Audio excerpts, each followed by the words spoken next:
Hello बच्चों, आज हम लोग पढ़ेंगे कापर की मेटलर्जी या कापर का धातुकर्म। तो कापर का धातुकर्म, कापर प्रकृति में दो रूपों में पाया जाता है, मुक्त अवस्था में एवं संयुक्त अवस्था में। लेकिन मुख्य रूप से यह संयुक्त अवस्था में पाया जाता है। जो कहां से निकाला जाता है? जो पृथ्वी की सतह से क्या होता है, एक मेटेलिक कोर होती है, मेटेलिक कोर होती है। तो यहां से खुदाई से प्राप्त होता है, जो अयस्क या खनिज के रूप में पाया जाता है, अयस्क या खनिज के रूप में पाया जाता है। अब क्या है, मुक्त अवस्था में जो कॉपर पाया जाता है उससे कोई मतलब नहीं है, लेकिन जो संयुक्त अवस्था में पाया जाता है वो कहां खुदाई से प्राप्त होता है। तो यह क्या है, पाया जाता है अयस्क या खनिज के रूप में। इससे हम कॉपर का निष्कर्षण करते हैं। तो कॉपर का निष्कर्षण, तो कॉपर का प्रमुख अयस्क जो है, कॉपर का प्रमुख अयस्क कॉपर पायराइट है। क्या है? Copper pyrite. इसका सूत्र होता है CuFeS2। इससे हम कॉपर निकालते हैं। जो संयुक्त अवस्था में पाया जाता है तो क्या है, खुदाई करके अयस्क पहले प्राप्त करते हैं, फिर क्या है इसका क्या करते हैं, कॉपर पायराइट का, कॉपर पायराइट का क्या करते हैं, निष्कर्षण करते हैं। निष्कर्षण में आता है सांद्रण, आता है भर्जन, आता है भर्जन करते हैं, प्रगलन करते हैं, बेसे मरीकरण करते हैं, और क्या करते हैं, शोधन करते हैं। तब जाकर हमें कॉपर प्राप्त होता है। तो कॉपर पायराइट से कॉपर को प्राप्त करने में प्रयुक्त करने वाले विभिन्न प्रक्रम को क्या कहते हैं, कॉपर का धातुकर्म कहते हैं। कॉपर पायराइट से कॉपर को प्राप्त करने में प्रयुक्त होने वाले विभिन्न प्रक्रम को धातुकर्म कहते हैं या कॉपर का धातुकर्म कहते हैं। अब एक एक विधि हम पढ़ेंगे। कहां से? नंबर 1, कॉपर का सांद्रण। क्या करेंगे? कॉपर का सांद्रण करेंगे। तो कॉपर का क्या, अयस्क का सांद्रण करेंगे, क्योंकि हमें क्या है मिला है अयस्क के रूप में। तो अयस्क का सांद्रण या किया जाता है फेन प्लावन विधि द्वारा। किसके द्वारा? फेन प्लावन विधि द्वारा किया जाता है। तो फेन प्लावन विधि क्या है? तो पहले फेन प्लावन विधि क्या है, इसमें क्या है, बारीक पिसे हुए अयस्क को एक जल से भरे टैंक में डाल देते हैं। इसमें कुछ मात्रा में चीड़ का तेल व पोटेशियम एथिल जेंथोएट मिला करके वायु का झोंका लगाते हैं, जिससे अयस्क झाग के रूप में ऊपर आ जाता है तथा अशुद्धियां नीचे बैठ जाती हैं। चीड़ का तेल प्लस पोटेशियम एथिल जेंथोएट।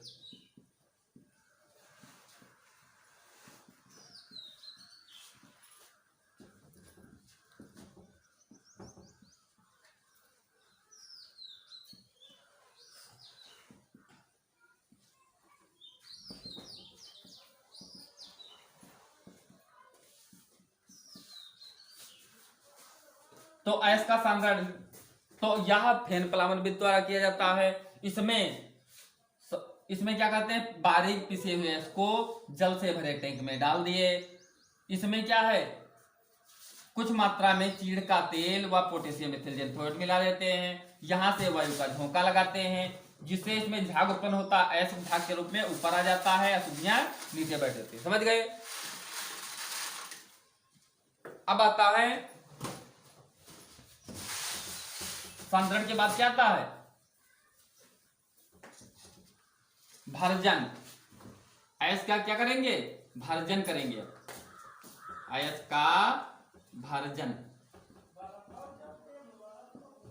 यह किया जाता है परावर्तनी भट्टी में। किसमें किया जाता है, परावर्तनी भट्टी। इस प्रकार की यह भट्टी होती है, यहां वायु प्रवेश की जाती है और यह होता है चूल्हा। क्या होता है, चूल्हा होता है, जहां क्या रखा जाता है, सांद्रित अयस्क। क्या रखा है, सांद्रित अयस्क, जो हम सांद्रण किए हैं ऊपर। और ये अग्निशाय स्थान होता है। तो अयस्क का भर्जन, भर्जन क्या है कि सांद्रित अयस्क को काहे में लेकर, परावर्तनी भट्टी में लेकर, इसमें लेकर सांद्रित अयस्क को परावर्तनी भट्टी में लेकर इसे वायु की उपस्थिति में इतना गर्म करते हैं कि यह गले ना, गलने नहीं देना है, सांद्रित अयस्क को परावर्तनीय भट्टी में लेकर इतना गर्म करते हैं कि यह गले ना। इसमें निम्न क्रियाएं होती हैं। सल्फर क्या होता है, इसमें जो शुद्धि होती है सल्फर की शुद्धि, वो सल्फर डाइऑक्साइड के रूप में भट्टी के बाहर चली गई। आर्सेनिक की शुद्धि जो है वो क्या है, आर्सेनियस ऑक्साइड के रूप में भट्टी के बाहर चली गई, चिमनी से बाहर निकल जाती है। एंटीमनी की जो अशुद्ध है वो एंटीमनी ऑक्साइड के रूप में भट्टी के चिमनी से बाहर निकल गई। इसमें क्या है, कापर पायराइड से करना। कापर पायराइड जो होता है ये क्या है, कापर पायराइड, ये बदल जाता है क्यूप्रस सल्फाइड और फेरस सल्फाइड में, और सल्फर डाइऑक्साइड गैस बाहर निकल जाती है।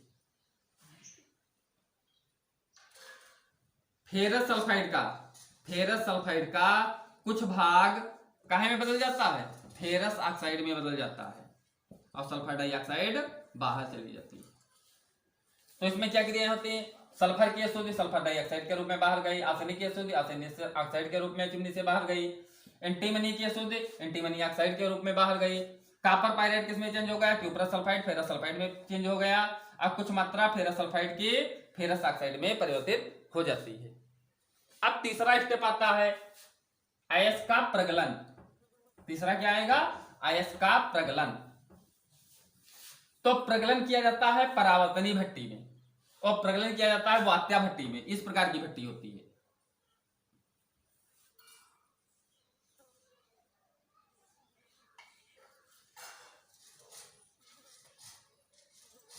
यहां धातु निकालने के लिए होता है, ऊपर धातुमल के लिए होता है, धातु मल धातु, और यहां लगे होते हैं इसमें ट्यूबियर। क्या लगे होते हैं, ट्यूबियर लगे होते हैं, जहां से वायु प्रवाहित की जाती है।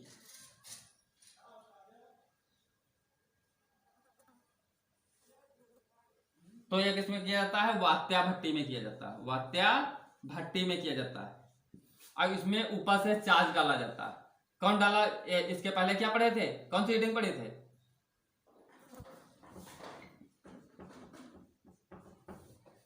भाजित अयस्क। भाजित अयस्क में क्या मिला है, कोक, कोक माने कोयला, कोक माने कोयला। अब गालक, गालक ये होते हैं जो आगलनीय शुद्धियों के साथ संयोग करके धातुमल बना लेते हैं। तो प्रगलन किसे कहेंगे कि यह वात्या भट्टी में किया जाता है। इसमें भाजित अयस्क में कोक व गालक मिलाकर के अब इतना गर्म करना है कि यह गल जाए। इसमें भाजित अयस्क में कोक व गालक मिलाकर के इतना गर्म करते हैं कि यह गल जाए। यह क्रिया क्या कहलाती है, प्रगलन कहलाती है। इसमें निम्न क्रियाएं होती हैं, क्यूप्रस सल्फाइड और फेरस ऑक्साइड आपस में क्रिया करते हैं। क्या बनाता है, क्यूप्रस ऑक्साइड और फेरस सल्फाइड आपस में क्रिया करता है, और क्यूप्रस सल्फाइड व फेरस ऑक्साइड बनता है। यानी इसका सल्फर इसके साथ और इसका ऑक्सीजन इसके साथ हो जाता है। फेरस सल्फाइड की कुछ मात्रा जो है वो फेरस ऑक्साइड में चेंज हो जाती है, फेरस ऑक्साइड में चेंज हो जाती है, सल्फर डाइऑक्साइड बाहर निकल जाता है। फेरस ऑक्साइड, ये जो गालक हम मिलाए थे, क्या मिलाए थे, गालक मिलाए थे, इससे संयोग करके क्या बना लेता है, धातुमल, फेरस सिलिकेट। ये क्या बना लिया, धातुमल बना लिया। समझ गए। तो क्या है, प्रगलन किसे कहते हैं। तो प्रगलन क्या है कि भाजित अयस्क में कोक व गालक मिलाकर के इतना गर्म करते हैं कि यह गल जाए। यह क्रिया क्या कहलाती है, प्रगलन कहलाती है। इसमें निम्न क्रियाएं होती हैं, क्यूप्रस ऑक्साइड फेरस सल्फाइड आपस में क्रिया करता है, क्यूप्रस सल्फाइड व फेरस ऑक्साइड बनाता है। फेरस सल्फाइड की अधिकांश मात्रा फेरस ऑक्साइड में परिवर्तित हो जाती है। फेरस ऑक्साइड गालक जो मिलाए थे उससे संयोग करके धातुमल बना लेता है। अब आता है अगला प्रक्रम, चौथा, जिसको कहते हैं बेसेमरीकरण। तो बेसेमरीकरण कहां किया जाता है, या बेसेमर परिवर्तक में किया जाता है। काहे में किया जाता है, बेसेमर परिवर्तक में किया जाता है। यह नाशपाती के आकार का होता है। नाशपाती के आकार का है, देखो तथा ऊपर नीचे घुमाया जा सकता है। ऊपर नीचे घुमाया जा सकता है, ये ऐसे ऐसे मूव किया जा सकता है। तो इसमें क्या करते हैं, प्रगलित अयस्क, प्रगलित अयस्क भर करके इसमें क्या करते हैं, वायु का झोंका लगाते हैं, वायु का झोंका लगाते हैं। और इसमें सिलिका का स्तर लगा होता है जो गालक का कार्य करता है। काहे का स्तर लगा होता है, सिलिका का स्तर लगा होता है गालक का। तो बेसेमरीकरण, बेसेमरीकरण,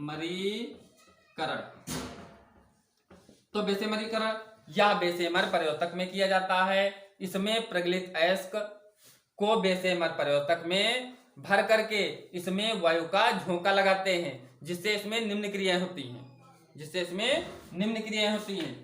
फेरस ऑक्साइड की अधिकांश मात्रा, जो फेरस ऑक्साइड बचा हुआ है वो क्या है, सिलिका के स्तर से, इसमें सिलिका का स्तर लगा होता है, वो क्रिया करके क्या बना लेता है, फेरस सिलिकेट बना लेता है, जिसको कहते हैं धातु मल। और क्यूप्रस सल्फाइड, क्यूप्रस सल्फाइड तथा क्यूप्रस ऑक्साइड आपस में क्रिया करते हैं और कॉपर को मुक्त करते हैं। इस विधि को स्वतः अपचयन विधि भी कहते हैं। अब हमें कॉपर प्राप्त हो गया, बेसेमर प्रयोतक में कॉपर हम निकाल रहे थे, कॉपर प्राप्त हो गया, लेकिन ये कॉपर अभी पूर्ण शुद्ध नहीं है, 98% केवल कॉपर प्राप्त होता है, जिसको कहते हैं फफोलेदार कॉपर, फफोलेदार कॉपर। समझ गए। अब क्या है, बेसेमरीकरण के बाद आता है, अब इसका क्या करेंगे, शोधन करेंगे, क्योंकि 98% है, हमें लगभग 100% चाहिए। तो इसके बाद क्या करते हैं, कॉपर का शोधन करते हैं। क्या करेंगे, कॉपर का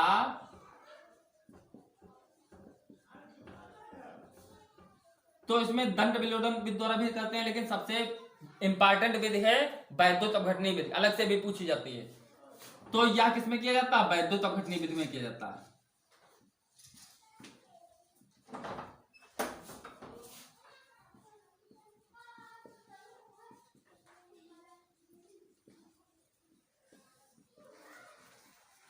यह किसके द्वारा करते हैं, वैद्युत अपघटनी विधि द्वारा। वैद्युत में पढ़ी होगी वैद्युत अपघटनी विधि और गेल्वनी या वोल्टी सेल। तो क्या है, या वैद्युत अपघटनी, तो इसमें क्या करते हैं, जो कॉपर हमें प्राप्त हुआ उसकी छड़ें बना लेते हैं। जो कॉपर हमें प्राप्त हुआ है उसकी ये छड़ें बना लिए, जो काम करती हैं एनोड का। वैद्युत, ये प्राप्त कॉपर क्या है, अशुद्ध कॉपर की क्या है, जो है प्राप्त हुआ वो क्या है, 98% है, यानी 98% है तो अशुद्ध है। तो अशुद्ध कॉपर का क्या ले लेते हैं, एनोड, एनोड ले लिए। और जो ऑलरेडी शुद्ध, पहले से कॉपर जो शुद्ध रखा है उसकी छड़ें बीच बीच में लगा देते हैं, जो कैथोड का कार्य करती है। जो ऑलरेडी कॉपर पहले से शोधित रखा है उसकी छड़ों का हम क्या कर लेते हैं, कैथोड बना लेते हैं।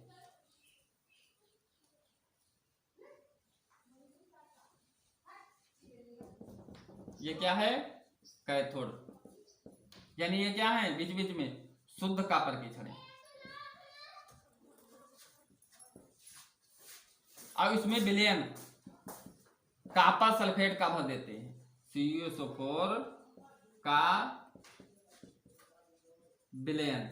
अब कुछ मात्रा में हम H2SO4 भी मिला देते हैं, 45% सल्फ्यूरिक अम्ल भी मिलाते हैं, इसमें लगभग 45% H2SO4 मिलाते हैं।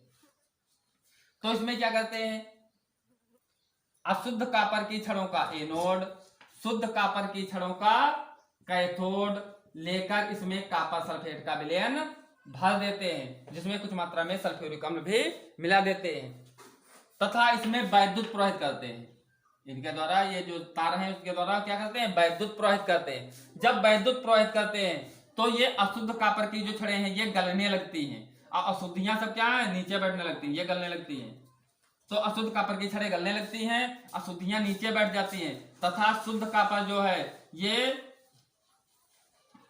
कैथोड की छड़ों पर क्या होने लगता है, जमा होने लगता है। इस प्रकार हम लगभग 99.98% तक कॉपर प्राप्त कर सकते हैं। Thank you.